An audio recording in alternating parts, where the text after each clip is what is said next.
الرحمن الرحیم الحمد للہ رب العالمین والصلاة والسلام علی سید الانبیاء والمرسلین نبینا محمد خاتم النبیین وعلی آلہ الطیبین الطاہرین واصحابہ الغر المیامین ومن تبعہم بإحسان الی یوم الدین. اما بعد، معزز سامعین و ناظرین، السلام علیکم ورحمۃ اللہ وبرکاتہ. میں اس دینی پروگرام میں شرکت پر آپ تمام شرکائے پروگرام کو خوش آمدید کہتا ہوں اور اللہ رب العزت کی بارگاہ میں دعا گو ہوں کہ اللہ سبحانہ و تعالی اپنے فضل و رحمت سے ہمیں علم نافع عطا فرمائے اور عمل صالح کی توفیق عطا فرمائے، اور ہمیں ان تمام انعامات سے نوازے جن کا اللہ رب العزت نے دین کا علم سیکھنے اور سکھانے والوں کے ساتھ وعدہ کیا ہے. آج کا ہمارا درس عقیدہ سے متعلق ہے، اور اس سلسلے میں ہم جو کتاب پڑھ رہے ہیں لمعۃ الاعتقاد، اور آج اس کا ٹاپک کل کے موضوع کے ساتھ متعلقہ ہے. کل ہم نے نبی اکرم صلی اللہ علیہ وسلم کے کچھ صفات اور خصائص کا ذکر کیا تھا، اور آخر میں صاحب کتاب نے نبی پاک صلی اللہ علیہ وسلم کے بعض خصائص کا ذکر کرنے کے بعد فرمایا وَأُمَّتُهُ خَيْرُ الْأُمَمِ، کہ رسول اکرم صلی اللہ علیہ وسلم کی امت یہ باقی تمام انبیاء علیہم الصلوۃ والسلام کی امتوں سے بہتر ہے. اور اس سلسلے میں ہم نے قرآن کریم کی آیت جو صاحب کتاب نے بطور دلیل کے ذکر کی ہے کہ اللہ رب العزت فرماتے ہیں کنتم خیر امت اخرجت للناس، کہ تم سب سے بہترین امت ہو جو لوگوں کے لیے اللہ رب العزت نے جن کو پیدا کیا ہے، لوگوں کے لیے نکالی گئی ہے، یعنی پیدا کی گئی. اس آیت کی تفسیر میں حافظ ابن کثیر رحمۃ اللہ علیہ لکھتے ہیں کہ یخبر تعالی عن هذه الامہ المحمدیہ، کہ اللہ تعالیٰ اس امت محمدیہ کے بارے میں بتلا رہے ہیں کہ بأنہم خیر الامم، کہ امت محمدیہ کے لوگ یہ مومن باقی تمام امتوں کے مومنین سے افضل ہیں. اور رسول اکرم صلی اللہ علیہ وسلم نے حدیث پاک میں بھی اس کے بارے میں فرمایا انتم تتمون 70 امہ، تم پورا کرنے والے ہو 70 امتوں کو. یعنی یہ امت جو ہے ہماری یہ 70ویں امت ہے. اس کا جو اس نے فگر مکمل کیا ہے 70، یعنی 70ویں امت ہے یہ. اس سے پہلے گویا کہ 69 امتیں گزر چکی ہیں، اور اس امت کے ساتھ 70 امتیں پوری ہو گئیں. تو فرمایا کہ تم 70ویں امت کو پورا کرنے والے ہو. انتم خیرھا، تم ان سب امتوں میں سے افضل اور بہتر ہو. وانتم اکرمھا علی اللہ، اور سب امتوں میں سے زیادہ اللہ رب العزت کو محبوب اور پسندیدہ امت ہو. اسی طرح ہم نے کل کے درس کے آخر میں یہ بھی ذکر کیا کہ رسول اکرم صلی اللہ علیہ وسلم نے اس امت کے فضائل بیان کرتے ہوئے یہ بھی فرمایا کہ اہل الجنت 20 و 100 صف، قیامت کے دن اہل جنت کی 120 صفیں ہوں گی. ھذہ الامہ من ذالک، یہ امت جو ہے ان 120 صفوں میں سے اس امت کی 80 صفہ 80 صفیں ہوں گی. یعنی ٹوٹل تمام امتوں کی، تمام جنتیوں کی، اہل جنت کی 120 صفیں ہوں گی، جن میں سے 80 صفیں صرف اس امت کی ہوں گی جو حضرت محمد رسول اللہ صلی اللہ علیہ وسلم کی امت ہے، اور جس امت کے آنے سے امتوں کی تعداد 70 پوری ہو گئی ہے. 70 یعنی تعداد مکمل ہو گئی. اور فرمایا 80 صفیں اہل جنت کی جو ٹوٹل 120 صفیں ہوں گی، اس میں صرف 80 صفیں اس امت کی ہوں گی، اور باقی 40 صفیں تمام آدم علیہ السلام سے لے کر عیسیٰ علیہ السلام تک تمام انبیاء علیہ السلام کی امت کے عمومی فضائل ذکر کرنے کے بعد پھر امت کے افضل ترین لوگ ان کے فضائل کا ذکر کیا صاحب کتاب نے، اور صاحب کتاب کہتے ہیں وَأَصْحَابُهُ خَيْرُ أَصْحَابِ الْأَنْبِيَاءِ عَلَيْهِمُ السَّلَامُ کہ پیارے نبی حضرت محمد رسول اللہ صلی اللہ علیہ وسلم کے صحابہ تمام انبیاء علیہم السلام کے صحابہ سے بہتر ہیں۔ یعنی ایک مفہوم سی بات ہے کہ جس طرح ہمارے پیارے نبی حضرت محمد رسول اللہ صلی اللہ علیہ وسلم تمام انبیاء سے افضل ہیں، اسی طرح نبی پاک صلی اللہ علیہ وسلم کے صحابہ تمام انبیاء علیہم السلام کے صحابہ سے افضل ہیں۔ امام مالک رحمۃ اللہ علیہ فرماتے ہیں کہ جب بیت المقدس فتح ہوا تو اس وقت عیسائیوں نے جب صحابہ اکرام کو دیکھا تو وہ دیکھ کر کہنے لگے کہ اللہ کی قسم یہ لوگ حضرت عیسیٰ علیہ السلام کے حواریوں سے افضل ہیں، ان سے بہتر ہیں۔ تو گویا کہ رسول اکرم صلی اللہ علیہ وسلم کے صحابہ کرام رضوان اللہ علیہم اجمعین وہ تمام انبیاء علیہم السلام کے صحابہ اکرام سے افضل ہیں۔ صحابہ اکرام رضوان اللہ علیہم اجمعین وہ برگزیدہ شخصیات ہیں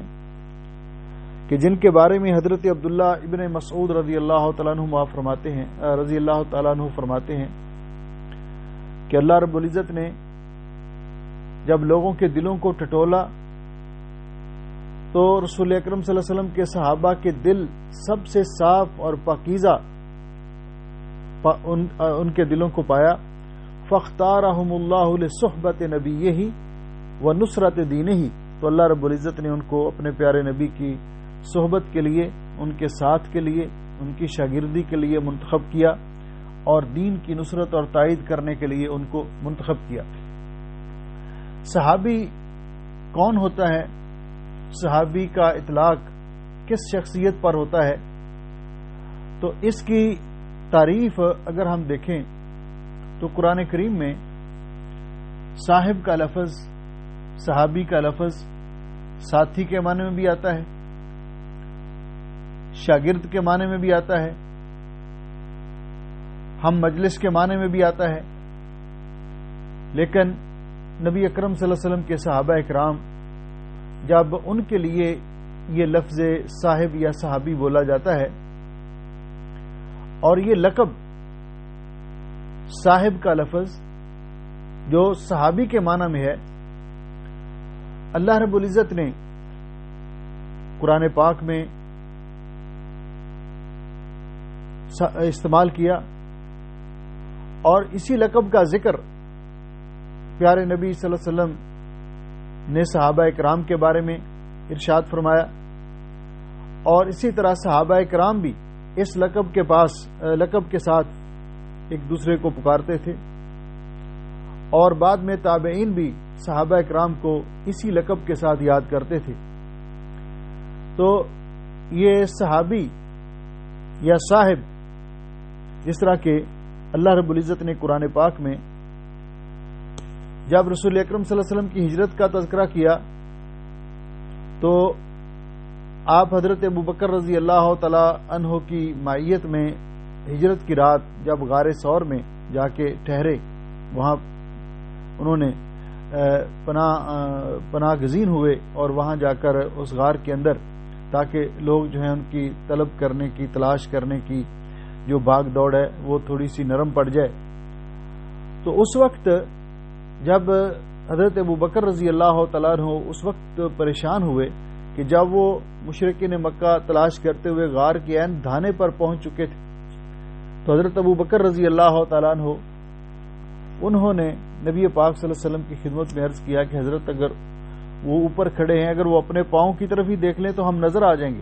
تو آپ نے فرمایا کہ لا تحزن ان اللہ معنا۔ تو اللہ رب العزت اس کا ذکر کرتے ہوئے فرماتے ہیں کہ ثانی اثنین اذ ہما فی الغار اذ یقول لصاحبہ لا تحزن ان اللہ معنا، کہ وہ دوسرے تھے کہ جب وہ غار میں تھے، جب وہ رسول اکرم صلی اللہ علیہ وسلم اپنے ساتھی کو فرما رہے تھے یقول لصاحبہ، تو صاحب اس وقت کون تھے؟ حضرت ابو بکر رضی اللہ تعالیٰ عنہ۔ لا تحزن، غم نہ کیجئے، ان اللہ معنا، اللہ تعالیٰ ہمارے ساتھ ہے۔ اسی طرح رسول اکرم صلی اللہ علیہ وسلم نے حدیث پاک کے اندر بھی اس کا تذکرہ کرتے ہوئے فرمایا، آپ نے فرمایا لا تسبوا اصحابی، میرے صحابہ پہ تان نہ کرو، اس لیے کہ تم میں سے کوئی شخص آج لا تسبوا اصحابی فلو ان احدکم انفق مثل جبل احد ما بلغ مد احد ولا نصیفہ، کہ اگر تم میں سے کوئی شخص آج احد پہاڑ کے برابر سونا بھی اللہ کی راہ میں خرچ کرے تو ان کے ایک مد یا آدھے مد کے برابر خرچ کی ہوئی چیز تنگ دستی کے عالم میں جو صحابہ کرام نے کی اس کو بھی نہیں پہنچ سکتا۔ تو یہاں بھی فرمایا لا تسبوا اصحابی، میرے صحابہ پہ تان نہ کرو، میرے صحابہ کو برا نہ کہو۔ اسی طرح رسول اکرم صلی اللہ علیہ وسلم کے صحابہ کرام بھی اپنے آپ کو اس لقب سے یاد کرتے تھے، جس طرح کہ حدیث پاک میں آتا ہے کہ ایک دفعہ حضرت ابو ذر رضی اللہ تعالیٰ عنہ بیت المقدس میں گئے اور وہاں جا کر نوافل ادا کر رہے تھے اور کثرت کے ساتھ نفل پڑھ رہے تھے۔ ایک آدمی بیٹھے دیکھ رہا تھا تو اس نے دیکھا کہ ظاہر بات ہے جب ایک آدمی اسپیشل وہاں گیا، نماز ادا اس نے کی، اس کو موقع ملا، اور پھر صحابہ اکرام کی عبادت کا ذوق، یہ تو بہت اونچا ذوق تھا، تو انہوں نے جب سلام پھیرا تو وہ آدمی آپ کے پاس آیا، حضرت ابو ذر رضی اللہ تعالیٰ عنہ کے پاس، تو انہوں نے اس سے پوچھا، اس آدمی نے، کہ حضرت ابو ذر رضی اللہ تعالیٰ عنہ سے، بھائی اتنی نماز آپ پڑھ رہے ہیں، نفل پڑھتے جا رہے ہیں، وہ نہیں جانتا تھا ان کو، آپ کو پتہ بھی ہے کہ آپ نے شفا جو رکھتے ہیں طاق تعداد میں پڑھی ہیں یا جفت تعداد میں پڑھی ہیں؟ تو حضرت ابو ذر رضی اللہ تعالیٰ عنہ آگے سے فرماتے ہیں کہ اگر مجھے نہیں معلوم تو جس کی میں نے عبادت کی ہے میرے رب کو تو معلوم ہے۔ تو اس کے بعد انہوں نے حدیث بیان کرنا شروع کی کہ مجھے میرے پیارے رسول، اور وہاں جو الفاظ استعمال کیے کہ قال حبی رسول اللہ صلی اللہ علیہ وسلم، میرے محبوب پیغمبر حضرت محمد رسول اللہ صلی اللہ علیہ وسلم نے ارشاد فرمایا، اس کے بعد ثم بکا، پھر رونا شروع کر دیا، آواز بات نہ کر سکے، پھر دوبارہ بات بیان کرنا چاہی، پھر انہوں نے یہی جب رسول اکرم صلی اللہ علیہ وسلم کا نام اس میں گرامی آیا اور کہا کہ مجھے قال حبی رسول اللہ صلی اللہ علیہ وسلم، میرے محبوب پیغمبر نے یہ ارشاد فرمایا، پھر ان کی ہچکی بند گئی، پھر تیسری مرتبہ ہمت کر کے انہوں نے بیان کیا کہ میں رسول اکرم صلی اللہ علیہ وسلم نے فرمایا ہے کہ جب کوئی شخص اللہ کی رضا کے لیے ایک سجدہ کرتا ہے تو اللہ رب العزت اس کے بدلے اس کا درجہ بلند کرتے ہیں۔ تو وہ آدمی آگے سے کہنے لگا من انت یرحمک اللہ، اللہ تعالیٰ آپ پہ رحم فرمائے، آپ کون ہیں، ہے کون؟ تو انہوں نے آگے سے جواب دیا انا ابو ذر صاحب رسول اللہ صلی اللہ علیہ وسلم، میں ابو ذر ہوں جو رسول اکرم صلی اللہ علیہ وسلم کا صحابی ہوں۔ اسی طرح تابعین بھی ان کے لیے یہ لقب استعمال کرتے تھے۔ تو اس کا معنی کیا ہے کہ کس شخصیت پر صحابی کا اطلاق ہوتا ہے؟ تو صحابی کی جو جامع تعریف علماء نے کی ہے وہ یہ ہے کہ من لقی النبی صلی اللہ علیہ وسلم مؤمنا بہ ومات علی الاسلام، وہ خوش نصیب آدمی جس نے حالت ایمان میں رسول اکرم صلی اللہ علیہ وسلم کی سے ملاقات کا شرف حاصل کیا اور اسلام کی حالت میں ہی وہ دنیا سے چلا گیا۔ تو اس کو اس خوش نصیب اور سعادت مند آدمی کو صحابی کہا جاتا ہے۔ بعض علماء نے اس کی یہ تعریف کی ہے کہ من رأى النبی صلی اللہ علیہ وسلم مؤمنا بہ ومات علی الاسلام، جس میں نبی پاک صلی اللہ علیہ وسلم کی زیارت کی ہو حالت ایمان میں اور حالت ایمان میں ہی دنیا سے رخصت ہوا ہو تو اسے صحابی کہا جاتا ہے۔ لیکن یہ تعریف جس میں ہے کہ جس نے آپ کا دیدار کیا ہو، آپ کی زیارت کی ہو، اس پر حافظ ابن حجر رحمۃ اللہ علیہ نے تھوڑا سا کہا کہ یہ تعریف ان لوگوں پر صادق نہیں آتی کہ کچھ صحابہ کرام نابینا بھی تھے، ان کی رسول اکرم صلی اللہ علیہ وسلم سے ملاقات تو ہوئی لیکن نابینا ہونے کی وجہ سے آپ کا دیدار نہیں کر سکے، لہذا تعریف ایسی جامع اور معنی ہونی چاہیے کہ جس کے اندر نابینا صحابی بھی اور بینا بھی سب شامل ہو جائیں۔ تو اس لیے انہوں نے اس تعریف کو پسند کیا کہ رعا کی جگہ پر لقیہ، کہ جس نے نبی پاک صلی اللہ علیہ وسلم کی حالت اسلام میں ملاقات کی ہو۔ تو ملاقات جو ہے یہ نابینا ہونے کے لیے معنی نہیں ہے، تو جس نے حالت ایمان میں رسول اکرم، اور اس تعریف کو انہوں نے پسند کیا اور جامع قرار دیا، اور یہی تعریف جو ہے مناسب ہے کہ وہ شخصیت جس نے حالت ایمان میں رسول اکرم صلی اللہ علیہ وسلم سے ملاقات کی ہو اور ایمان کی حالت میں دنیا سے رخصت ہوئے ہوں، ان کو صحابی کہا جاتا ہے۔ اس کا معنی یہ ہوا کہ ایک آدمی جس نے رسول اکرم صلی اللہ علیہ وسلم سے ملاقات تو کی ہے لیکن ایمان نہیں لایا، اس کو صحابی نہیں کہہ سکتے۔ آپ کو دیکھا تو صحیح اس نے لیکن ایمان نہیں لایا، یا اگر کسی نے خواب میں دیکھا رسول اکرم صلی اللہ علیہ وسلم کو تو اس کو بھی صحابی نہیں کہہ سکتے کہ رسول اکرم صلی اللہ علیہ وسلم کی حیات طیبہ میں جس نے رسول اکرم صلی اللہ علیہ وسلم سے ملاقات کا شرف حاصل کیا ہو اور اسلام پر ہی اس کو موت آئی ہو، اسے صحابی کہا جاتا ہے۔ یہ لوگ صحابہ اکرام رضوان اللہ علیہم اجمعین یہ اس امت کے افضل ترین لوگ ہیں۔ رسول اکرم صلی اللہ علیہ وسلم کے صحابہ اکرام بھی اللہ رب العزت نے جب قرآن کریم کے اندر ان کے اوصاف بیان کیے تو ان کے اوصاف بیان کرنے سے پہلے، ان کا تذکرہ کرنے سے پہلے اللہ رب العزت نے فرمایا محمد الرسول اللہ، حضرت محمد صلی اللہ علیہ وسلم اللہ کے رسول ہیں، والذین معہ، پھر اس کے بعد آپ کے ساتھیوں کا تذکرہ کیا۔ تو جس کا معنی یہ ہے کہ صحابہ اکرام رضوان اللہ علیہم اجمعین کی فضیلت، ان کی عظمت کا اندازہ اسی سے لگایا جا سکتا ہے کہ وہ کس کے شاگرد ہیں،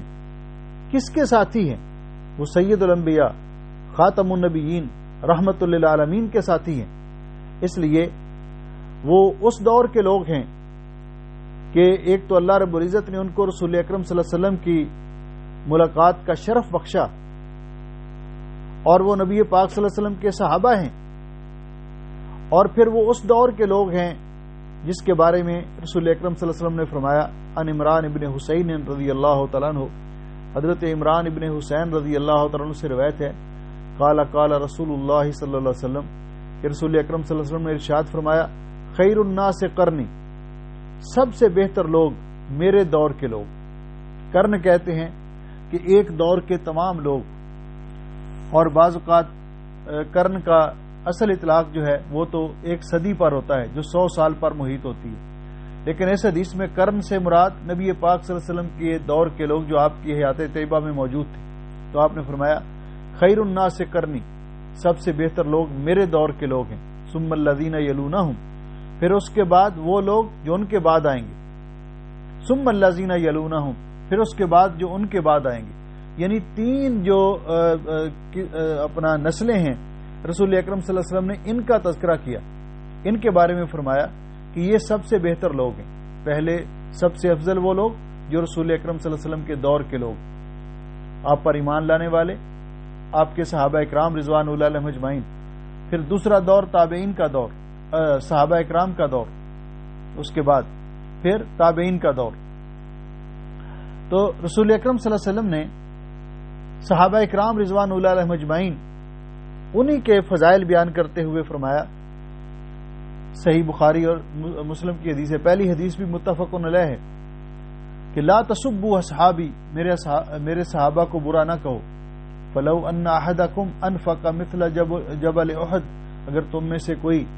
جبل احد کے برابر اللہ کی راہ میں خرچ کرے، ما بلغ مد احدہم ولا نصیفہ، تو ان کے ایک مد یا آدھا مد،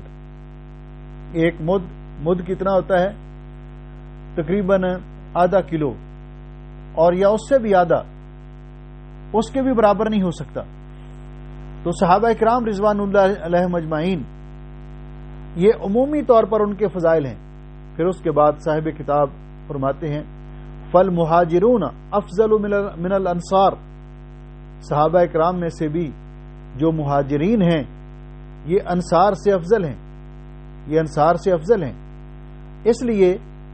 کہ اللہ رب العزت نے نبی پاک صلی اللہ علیہ وسلم کے صحابہ کی یہ دو ہی قسمیں ذکر کی ہیں کہ یا صحابہ اکرام وہ ہیں جو مہاجر ہیں، یا وہ ہیں جنہوں نے مہاجروں کو اپنے ہاں جگہ دی، انصار ہیں۔ تو اللہ رب العزت نے قرآن پاک میں فرمایا اعوذ باللہ من الشیطان الرجیم والسابقون الاولون من المہاجرین والانصار، السابقون الاولون من المہاجرین والانصار۔ تو اس آیت کریمہ میں اللہ رب العزت نے السابقون الاولون میں پہلے مہاجرین کا ذکر کیا اور پھر انصار کا ذکر کیا۔ تو یہ آیت اس بات کی دلیل ہے کہ اللہ رب العزت نے قرآن پاک میں جن کو پہلے ذکر کیا ہے وہ مہاجرین ہیں، وہ انصار سے افضل ہیں، سارے صحابہ فضیلت والے ہیں، لیکن جب ان کے درجات کی اور ان کے تفاضل کا ذکر کیا جائے گا تو اس میں مہاجرین افضل ہیں، اس لیے کہ ایک تو اللہ رب العزت نے قرآن پاک میں ان کا ذکر پہلے کیا، اور دوسرا اس لیے لأنہم جمعوا بین الہجرۃ والنصرہ، کہ انہوں نے دو چیزوں کو جمع کیا، ایمان، مومن تو مہاجرین بھی ہیں اور انصار بھی ہیں، لیکن انصار مہاجرین جو ہیں انہوں نے نبی پاک صلی اللہ علیہ وسلم کی نصرت اور تائید بھی کی اور ہجرت بھی کی، تو یہ ہجرت ایکسٹرا شرف ہے ان کا، اس وجہ سے جو مہاجرین ہیں وہ انصار سے افضل ہیں۔ اور مہاجر کس کو کہا جاتا ہے؟ کہ جس نے اللہ کی رضا کے لیے اپنا اور دین کی نصرت کے لیے اپنا وطن چھوڑا، اپنے رشتہ دار چھوڑے، ایک جگہ سے دوسری جگہ اس نے ہجرت کی، منتقل ہوا۔ اور یہ ہجرت جو ہے صحابہ اکرام رضوان اللہ علیہم اجمعین کی، یہ دو طرح کی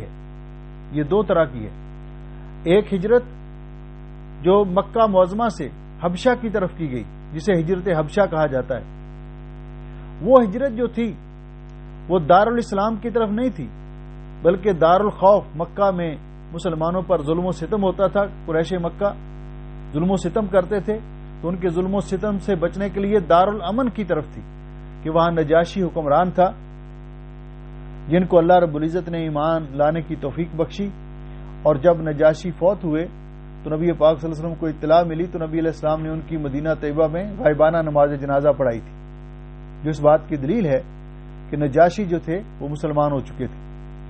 عیسائی مذہب تھا ان لوگوں کا، تو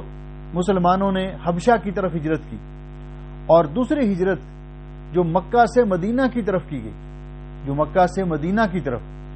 اور اس وقت یہ ہجرت ایمان کی علامت تھی، اور یہ ہجرت جو ہے رسول اکرم صلی اللہ علیہ وسلم نے فرمایا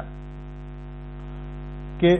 لا ہجرت بعد الفتح، جب مکہ فتح ہو گیا تو پھر ہر جگہ مسلمانوں کی حکومت تھی، تو فرمایا اب ہجرت کا کوئی وجود باقی نہیں ہے، اس کی ضرورت باقی نہیں ہے۔ لیکن ایسے حالات جب ہوں کہ جہاں انسان اپنے دین پر عمل نہ کر سکتا ہو، وہاں رہنے میں اس کے دین کو خطرہ ہو، تو وہاں جو ہجرت ہے، وہاں سے ایسی جگہ پر کی طرف ہجرت کر جانا جہاں اس کا ایمان محفوظ ہو، وہ دین پر عمل کر سکے، تو یہ قیامت تک جاری ہے۔ رسول اکرم صلی اللہ علیہ وسلم نے فرمایا کہ لا تنقطع الحجرۃ حتی تنقطع التوبہ، اس وقت تک ہجرت جاری ہے جب تک توبہ کا دروازہ بند نہیں ہوتا۔ ولا تنقطع التوبہ حتی تطلع الشمس من مغربها، اور توبہ کا دروازہ اس وقت بند نہیں ہوگا جب تک کہ سورج مغرب سے طلوع نہیں ہو جاتا۔ تو اس لیے قرآن پاک میں بھی اللہ رب العزت نے ذکر کیا ایسے لوگوں کا کہ جب قیامت کے دن ان سے پوچھا جائے گا کہ تم نے دین پر عمل کیوں نہیں کیا، تو وہ کہیں گے یا اللہ ہم مجبور تھے، ہم ایسی جگہ پہ تھے کہ جہاں پر دین پر عمل کرنا آسان نہیں تھا. تو اللہ رب العزت انہیں فرمائیں گے الم تکن ارض اللہ واسعہ فتہاجروا فیہا، کیا اللہ کی زمین وسیع نہیں تھی تو تم وہاں ہجرت کر کے چلے جاتے اس زمین کی طرف. تو وہاں بھی لفظ استعمال کیا فتہاجروا فیہا. تو گویا کہ اس طرح کی ہجرت جو ہے یہ ہر دور میں ہے، لیکن وہ ہجرت جو اس وقت ایمان کی علامت تھی اور مکہ سے لوگ ہجرت کر کے مدینہ طیبہ پہنچے، تو اس سے مراد وہ ہجرت ہے. تو مہاجرین نے یہ دونوں فضیلتیں جمع کی، نبی علیہ السلام کی نصرت اور تائید بھی کی اور ساتھ ہجرت بھی کی. اس لیے جو مہاجرین ہیں یہ انصار سے افضل ہیں. اور پھر تمام صحابہ کرام ان کی جب فضیلت کا ذکر صحابہ کرام کے مابین جب تفاضل کا ذکر ہوتا ہے تو پھر سب سے افضل صحابہ کرام میں سے اس امت کے افضل ترین شخص وہ ہیں سیدنا حضرت ابو بکر صدیق رضی اللہ تعالیٰ عنہ. صاحب کتاب کہتے ہیں وافضل امت ہی ابو بکر صدیق، اس امت کے افضل ترین شخص حضرت ابو بکر صدیق رضی اللہ تعالیٰ عنہ ہے، اس لیے کہ ان کو اللہ رب العزت نے اسلام میں سبقت کا شرف بھی بخشا. آپ جانتے ہیں کہ ابتدائی طور پر جو لوگ رسول اکرم صلی اللہ علیہ وسلم پر ایمان لائے بالغ مردوں میں تو وہ حضرت ابو بکر رضی اللہ تعالیٰ عنہ تھے. سب سے پہلے جس طرح کی سیرت کی کتابوں میں کہ 4 لوگ ایمان لائے نبی علیہ السلام پر، بالغ مردوں میں سے حضرت ابو بکر صدیق رضی اللہ تعالیٰ عنہ، بچوں میں حضرت علی رضی اللہ تعالیٰ عنہ، اس وقت ان کی عمر چھوٹی تھی، اور غلاموں میں حضرت زید ابن حارثہ، اور خواتین میں سے نبی علیہ السلام کی زوجہ طاہرہ ام المومنین سیدہ خدیجہ الکبریٰ رضی اللہ تعالیٰ عنہ. یہ 4 لوگ سب سے پہلے ایمان لائے، اور ان چاروں میں جو نبی پاک صلی اللہ علیہ وسلم کی سپورٹ کرنے والے اور دعوت و تبلیغ میں آپ کا ہاتھ بٹانے والے وہ صرف حضرت ابو بکر رضی اللہ تعالیٰ عنہ تھے. اس لیے اللہ رب العزت نے ان کو یہ شرف بخشا کہ وہ اس امت کے افضل ترین شخص ہیں حضرت ابو بکر صدیق رضی اللہ تعالیٰ عنہ، ثم عمر الفاروق، پھر اس کے بعد حضرت عمر فاروق رضی اللہ تعالیٰ عنہ، ثم عثمان ذو النورین، پھر اس کے بعد حضرت عثمان ذو النورین، ثم علی المرتضی، پھر حضرت علی المرتضی رضی اللہ عنہم اجمعین. یہ جو صحابہ کرام کی جو افضلیت کی یعنی خلفائے اربعہ کی یہ جو ترتیب ہے افضلیت کی، یہ ترتیب کوئی صرف عقیدت کی بیس پر نہیں ہے، بلکہ یہ قرآن پاک اور حدیث پاک کی نصوص کے مطابق ہے. جس طرح کہ صحیح بخاری شریف کے اندر یہ روایت موجود ہے، حضرت عبداللہ ابن عمر رضی اللہ تعالیٰ عنہما فرماتے ہیں کننا نقول والنبی صلی اللہ علیہ وسلم حی، نبی پاک صلی اللہ علیہ وسلم کی حیات طیبہ میں ہم یہ کہا کرتے تھے اور نبی پاک صلی اللہ علیہ وسلم ہماری یہ بات سنتے تھے اور آپ نے کبھی اس سے روکا نہیں. ہم یہ کہا کرتے تھے افضل هذه الامت بعد نبینا ابو بکر، اس امت میں رسول اکرم صلی اللہ علیہ وسلم کے بعد اس امت میں سب سے افضل شخص حضرت ابو بکر ہیں، ثم عمر، پھر حضرت عمر ہیں، ثم عثمان، پھر حضرت عثمان. فیبلغ ذلک النبی صلی اللہ علیہ وسلم فلا ینکرہ، تو نبی پاک صلی اللہ علیہ وسلم کو یہ بات پہنچتی اور آپ اس کا انکار نہیں کیا کرتے تھے. یہ بخاری شریف کی روایت ہے صحیح بخاری کے اندر. اور اسی طرح حضرت علی رضی اللہ تعالیٰ عنہ نے بھی اس بات کا واشگاف اعلان کیا کہ خیر هذه الامت بعد نبیہا ابو بکر ثم عمر، نبی پاک صلی اللہ علیہ وسلم کے بعد اس امت کے سب سے بہتر شخص حضرت ابو بکر ہیں اور اس کے بعد حضرت عمر رضی اللہ تعالیٰ عنہ ہے. تو حضرت ابو بکر رضی اللہ تعالیٰ عنہ کو اللہ رب العزت نے یہ جو شرف بخشا کہ نبی پاک صلی اللہ علیہ وسلم کی سب سے پہلے تصدیق کرنے والے مردوں میں سے، اور پھر ہجرت کے موقع پر اللہ رب العزت نے قرآن پاک میں نبی پاک صلی اللہ علیہ وسلم کے ساتھ ان کا ذکر کیا کہ اذ یقول لصاحبہ، پھر رسول اکرم صلی اللہ علیہ وسلم نے حضرت ابو بکر رضی اللہ تعالیٰ عنہ ان کو اپنے آخری ایام میں، بیماری کے ایام میں اپنے مصلی پہ کھڑا کیا اور ان کو نماز پڑھانے کا حکم دیا. یہ ان کی افضلیت پر یہ بات دلالت کرتی ہے. اور اللہ رب العزت نے حضرت ابو بکر رضی اللہ تعالیٰ عنہ کو یہ شرف بخشا کہ ان کی 4 پشتیں صحابی ہیں.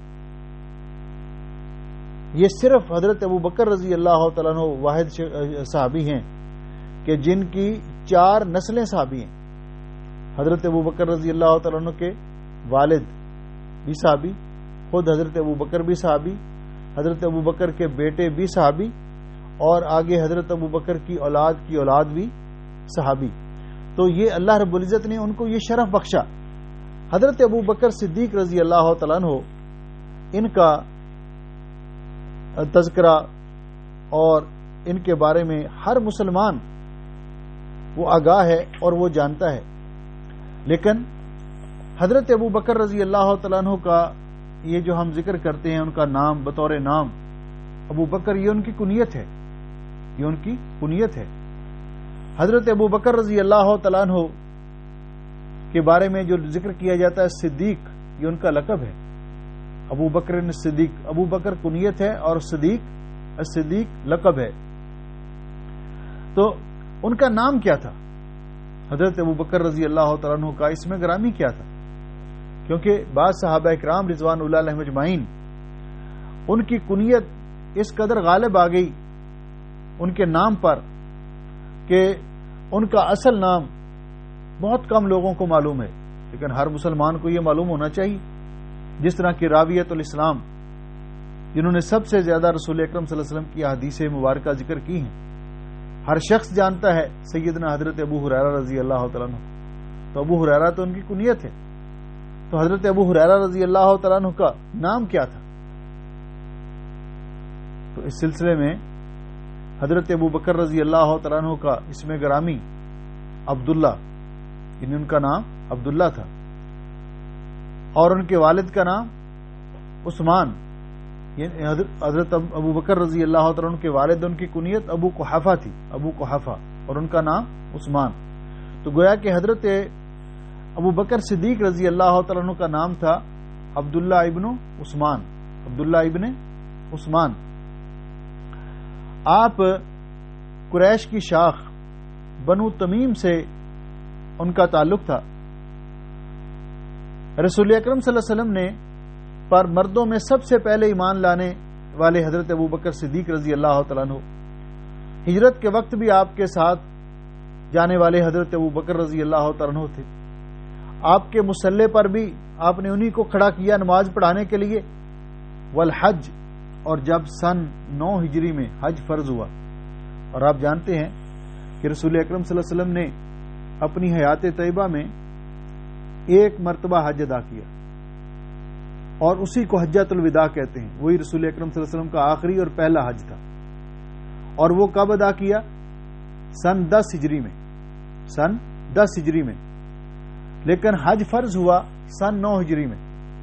تو جب سن 9 ہجری میں حج فرض ہوا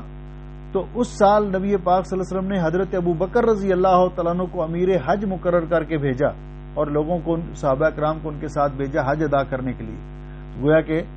سب سے پہلے جب حج فرض ہوا تو رسول اکرم صلی اللہ علیہ وسلم نے ان کو امیر حج مقرر کیا. حضرت ابو بکر رضی اللہ تعالیٰ عنہ کے ترغیب پر بہت سارے لوگ مسلمان ہوئے، اور عشرہ مبشرہ میں سے 5 لوگ، یعنی عشرہ مبشرہ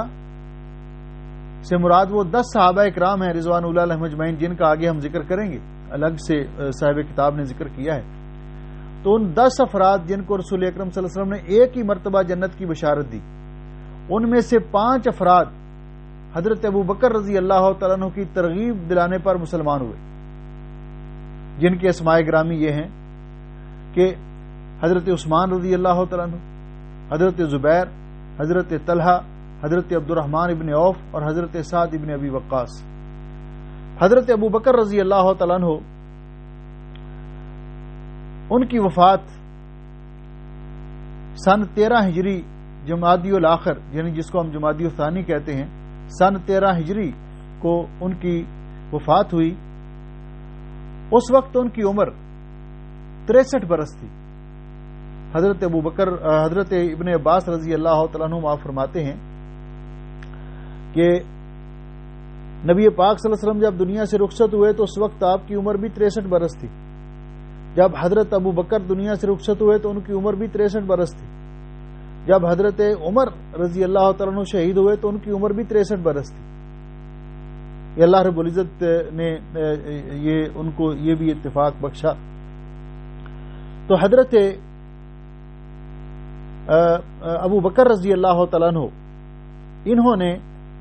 خلافت کی ہے۔ ان کی رسول اکرم صلی اللہ علیہ وسلم کے بعد مسلمانوں کے خلیفہ بلا فصل حضرت ابو بکر رضی اللہ تعالیٰ عنہ بنے، اور ان کی خلافت 13 ربیع الاول سن 11 ہجری سے لے کر 22 جمادی الاخرہ جمادی الثانی سن 13 ہجری تک 2 سال 3 ماہ اور 9 دن حضرت ابو بکر رضی اللہ تعالیٰ عنہ کی خلافت ہے۔ انہوں نے 2 سال 3 ماہ اور 9 دن خلافت کی۔ حضرت ابو بکر رضی اللہ تعالیٰ عنہ اس امت کے افضل ترین فرد ہیں، اور اس کے بعد حضرت عمر فاروق رضی اللہ تعالیٰ عنہ دوسرا نمبر ان کا ہے۔ اور حضرت عمر فاروق رضی اللہ تعالیٰ عنہ ان کا تعلق قریش کی شاخ بنو عدی سے تھا۔ جب یہ اسلام لائے تو نبوت کے 6 سال اسلام لائے۔ حضرت عمر رضی اللہ تعالیٰ عنہ نبوت کے 6 سال، اس وقت آپ سے پہلے 40 آدمی اور 11 عورتیں مسلمان ہو چکی تھی۔ بعض نے کہا کہ 40 میں آپ تھے، اور بعض نے لکھا کہ 40 مرد اور 11 عورتیں مسلمان ہو چکی تھی۔ ان کے اسلام لانے پر مسلمانوں کے اندر بڑی خوشی ہوئی۔ اسلام کو اللہ رب العزت نے تقویت بخشی، کیونکہ رسول اکرم صلی اللہ علیہ وسلم نے خود ان کے لیے دعا کی تھی کہ اللہم اعز الاسلام باحب الرجلین الیک، اے اللہ 2 آدمیوں میں سے جو تمہیں زیادہ پسند اور محبوب ہے اس کے ساتھ اسلام کو قوت عطا فرما، عمر ابن خطاب یا عمرو ابن ہشام۔ عمرو ابن ہشام یہ ابو جہل کا نام ہے، ابو جہل کنیت ہے اور اس کا نام ہے عمرو ابن ہشام، اور یہ رشتے میں حضرت عمر رضی اللہ تعالیٰ عنہ کے ماموں تھے۔ ابو جہل جو تھا یہ ماموں تھا حضرت عمر رضی اللہ تعالیٰ عنہ کا، اور قریش کا سردار تھا۔ تو اللہ رب العزت نے حضرت عمر رضی اللہ تعالیٰ عنہ کو اسلام کے لیے پسند فرما لیا اور ان کو اسلام کی دولت سے نوازا۔ اسی لیے حضرت عمر رضی اللہ تعالیٰ عنہ کو مراد پیغمبر کہا جاتا ہے، یعنی رسول اکرم صلی اللہ علیہ وسلم نے انہیں اللہ تعالیٰ سے مانگ کر لیا۔ حضرت عمر رضی اللہ تعالیٰ عنہ حضرت ابو بکر رضی اللہ تعالیٰ عنہ کے بعد خلیفہ بنے، اور ان کی خلافت جو ہے وہ 10 سال 6 ماہ اور 3 دن تھی۔ 10 سال 6 ماہ اور 3 دن تھی، یعنی 23 جمادی الاخرہ سن 13 ہجری سے لے کر 26 ذوالحج سن 23 ہجری تک ان کی خلافت ہے، اور اس کی مدت بنتی ہے 10 سال 6 ماہ اور 3 دن۔ حضرت عمر رضی اللہ تعالیٰ عنہ شہید ہوئے، اور ان کی شہادت کا واقعہ بھی معروف ہے، اور رسول اکرم صلی اللہ علیہ وسلم کے ساتھ اما عائشہ رضی اللہ تعالیٰ عنہ کے حجرہ مبارکہ میں دفن ہوئے۔ اس سے پہلے اس حجرہ مبارکہ کے اندر کون کون دفن تھا؟ ایک رسول اکرم صلی اللہ علیہ وسلم کی قبر تھی، اور دوسری قبر حضرت ابو بکر رضی اللہ تعالیٰ عنہ کی، یعنی حضرت ابو بکر رضی اللہ تعالیٰ عنہ کو بھی وہیں دفن کیا گیا نبی پاک صلی اللہ علیہ وسلم کے پہلو میں، اور پھر جب حضرت عمر رضی اللہ تعالیٰ عنہ شہید ہوئے تو ان کو بھی نبی پاک صلی اللہ علیہ وسلم کی قبر مبارک کے پاس ام المومنین عائشہ رضی اللہ تعالیٰ عنہ کے حجرہ مبارکہ میں دفن کیا گیا۔ اس کے بعد مسلمانوں کے تیسرے خلیفہ سیدنا حضرت عثمان ذو النورین ان کا نمبر ہے، اور ان کا مرتبہ ہے، اور حضرت عثمان کی کنیت ابو عبداللہ تھی اور باپ کا نام عفان، اور ان کا تعلق بنی امیہ سے تھا۔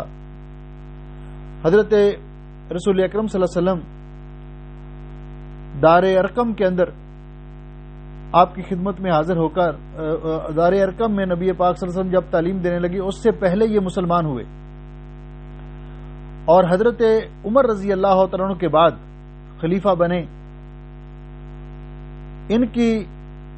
شہادت کا واقعہ ذی الحج کے مہینے میں سن 35 ہجری کو پیش آیا، اور اس وقت ان کی عمر بعض نے 90 سال بتائی اور بعض نے کچھ کم و بیش۔ ان کی خلافت کا جو دورانیہ تھا وہ 12 دن کم 12 سال، یعنی 12 دن کم 12 سال ان کی خلافت تھی۔ یکم محرم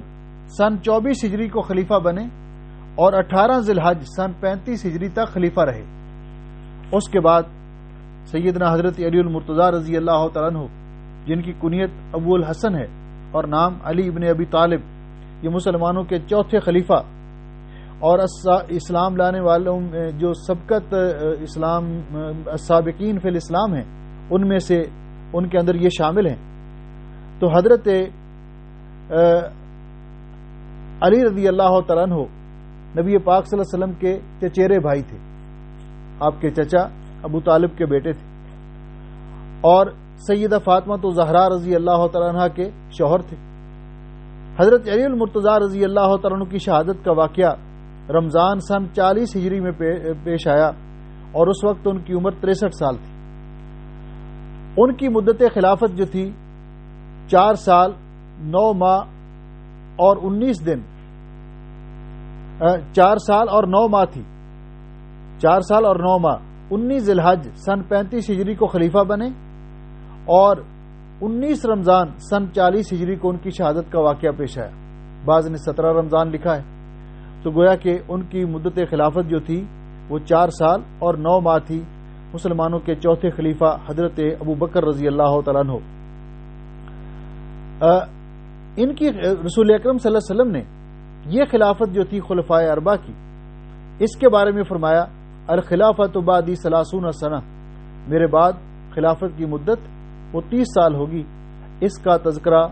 اور اس کے ساتھ باقی متعلقات جو ہیں وہ آئندہ درس میں عرض کریں گے۔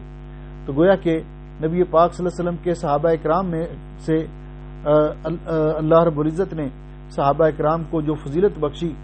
تو سب سے پہلے نمبر پر حضرت ابو بکر رضی اللہ تعالیٰ عنہ، پھر حضرت عمر، پھر حضرت عثمان، پھر حضرت علی رضی اللہ تعالیٰ عنہ مجمعین، پھر عشرہ مبشرہ، اور ان سب صحابہ کرام میں سے بالاطلاق حضرت ابو بکر افضل، پھر عشرہ مبشرہ ان کا ذکر، پھر اس کے بعد جو تیسرے نمبر پر وہ صحابہ کرام جو بدر میں شریک ہوئے، پھر چوتھے نمبر پر وہ صحابہ کرام جو صلح حدیبیہ کے اندر شریک ہوئے، اور پھر سب صحابہ کرام سب کے بارے میں اللہ رب العزت نے فرمایا وَكُلًّا وَعَدَ اللَّهُ الْحُسْنَى، اللہ تعالیٰ نے سب کے ساتھ جنت کا وعدہ کیا ہے۔ تو ان کے بارے میں ہمارا عقیدہ اور نظریہ ہے کہ صحابہ اکرام رضوان اللہ علیہم اجمعین، ان کا ایمان مسلمانوں کے لیے معیار ایمان ہے۔ اللہ رب العزت نے ان کے ساتھ جنت کا وعدہ کیا ہے۔ صحابہ اکرام سارے کے سارے سچے ہیں، اللہ رب العزت نے ان کو الصادقون کہا ہے۔ صحابہ اکرام رضوان اللہ علیہم اجمعین الراشدون ہیں، ان کو اللہ رب العزت نے المفلحون کہا ہے۔ سارے کے سارے صحابہ عدول ہیں اور سچے ہیں، اور انہوں نے کمال دیانت اور امانت کے ساتھ اللہ کا دین ہم تک پہنچایا۔ ان کے جو باقی فضائل ہیں ان کا تذکرہ انشاءاللہ اس کے بعد آئندہ درس میں کریں گے، کیونکہ اب ٹائم ہو چکا ہے۔ اللہ رب العزت ہمیں اپنے پیارے نبی صلی اللہ علیہ وسلم کے ان صحابہ اکرام کے نقش قدم پر چل کر زندگی بسر کرنے کی توفیق بخشے۔ ان کے ساتھ محبت رکھنا یہ انسان کے ایمان کی علامت ہے، جیسا کہ علامہ طحاوی فرماتے حبہم دین ایمان و احسان، صحابہ اکرام کے ساتھ محبت رکھنا یہ دین ہے، ایمان ہے اور احسان ہے، اور ان کے ساتھ عقیدت رکھنا، ان کا احترام کرنا، اور ان کے بارے میں کسی بھی قسم کی منفی پروپیگنڈے سے بچنا یہ ہر مسلمان کے لیے ضروری ہے. اس کے بارے میں انشاءاللہ پھر بات کریں گے. بارک اللہ فیکم. السلام علیکم ورحمۃ اللہ وبرکاتہ.